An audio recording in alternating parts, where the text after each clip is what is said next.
சக்கரை பொங்கல் எப்படி செய்கிறதுன்னு பார்ப்போம். இப்போ 1/2 லிட்டர் பால் எடுத்துக்கிறேன். 1/2 கிலோ அரிசிக்கு 1/2 லிட்டர் பால், 1/2 லிட்டர் தண்ணி கலந்து இதை பொங்க வச்சுக்குவோம். பால் நல்லா பொங்கினதுக்கப்புறம் அரிசியை போடும். நீங்கள் 1/2 கிலோ அரிசிக்கு 3/4 கிலோ வேகிற மாதிரி பானை எடுத்துக்கணும். நான் வந்து தாராளமாக வேகிற மாதிரி 1 கிலோ வேகிற மாதிரி எடுத்துருக்கேன். நீங்கள் கரெக்டாக வைக்கணும்னா 3/4 கிலோ வேகிற மாதிரி எடுத்துக்கோங்க.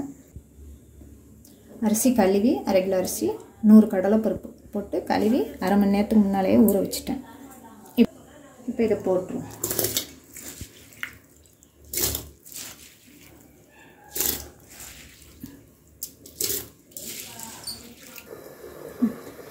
பால் பொங்கினதுக்கப்புறம் அரிசி போட்டோன்னு 350 மில்லி தண்ணி ஊற்றிக்கணும். அடியில் பிடிக்காமல் கிண்டிகிட்டே இருக்கணும் பொங்கலை.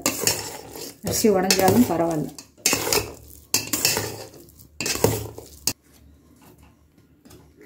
முக்கால் கிலோ வெல்லம் எடுத்துக்கணும். இது மாதிரி ஒரு சட்டியில் வச்சு அடுப்பில் வச்சு 100 மில்லி தண்ணி வச்சு அந்த வெல்லம் கரையிற வரைக்கும் கிண்டிகிட்டே இருக்கணும். உடச்சி விடணும். நல்லா கரைச்சி தான் பொங்கலில் ஊற்றணும். ரொம்ப கொதிக்கணும்னு தேவையில்லை. வெல்லம் கரைஞ்சால் போதும். வெல்லத்தில் உப்பு இருக்கும், அதனால் சாயங்காலத்துக்கு சும்மா கொஞ்சமாக போட்டுக்கோங்க. அதை வந்து சாதம் கொஞ்சம் வெந்ததுக்கப்புறம் போடுங்க. அப்போ தான் நல்லா சீக்கிரம் வேகும்.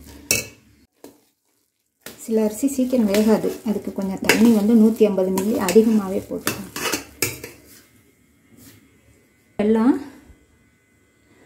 வெல்லம் கரைஞ்சிருச்சு. இது என்ன பண்ணணும், அப்படியே கொஞ்சம் நேரம் வச்சுருந்து அடியில் குப்பையெல்லாம் இருக்கும், தூசி இருக்கும்.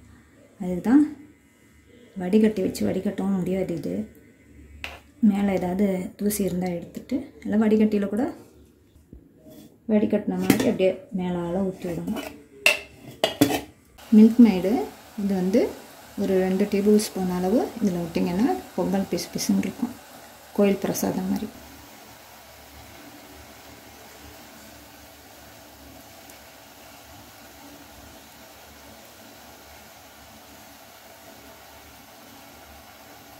வாசனைக்கு ஏலக்காய் பவுடர் கொஞ்சம் 1/4 டீஸ்பூனோட கம்மியாகவே போட்டுக்குவோம்.